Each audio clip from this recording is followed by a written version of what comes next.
If you want to go back into, delve back into history, in my view, there are three giants. Two come from 19th century France. Louis Pasteur, everybody's heard of Pasteur, and people haven't heard as much about Claude Bernard, who was arguably a better scientist and doctor. So what Claude Bernard said is that he coined the term milieu interior, which is your interior environment. In English, really look at that as homeostasis or balance. And what Claude Bernard said is if you have good balance, you will live healthy for a long period of time, because the body, if you don't go too far out of balance, the body will readjust balance very quickly and very well.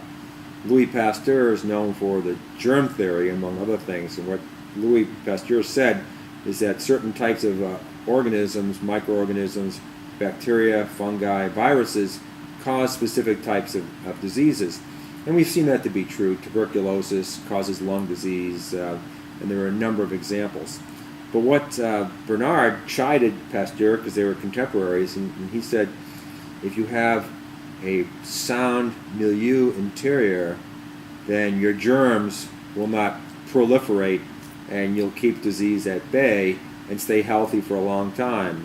The oldest living woman, just passed away at 115. Obviously a very strong homeostasis. We call it immune system. There's another term for that.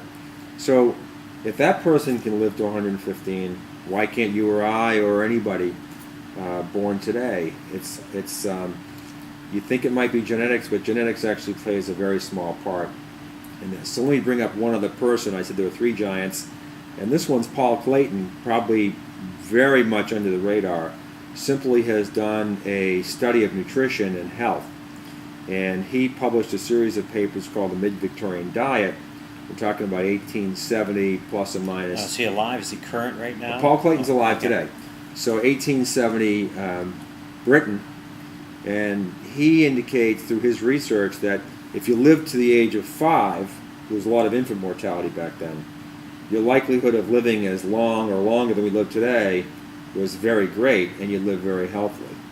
And what he pointed out is that our diets were raw, pure, fresh, organic, all contributing to a strong homeostasis, and that these people, even if they were laborers, they were poor, they lived very, very healthy lives. And I think that's where we've gone wrong in modern society.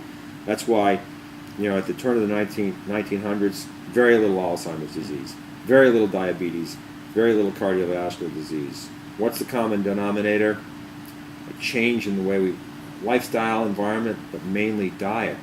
The quality of food, the availability of healthy foods, the processing of foods, these play a major part in it. So the good news that Real Health 120 presents to the world is that these diseases aren't just spurious things that you have no control over.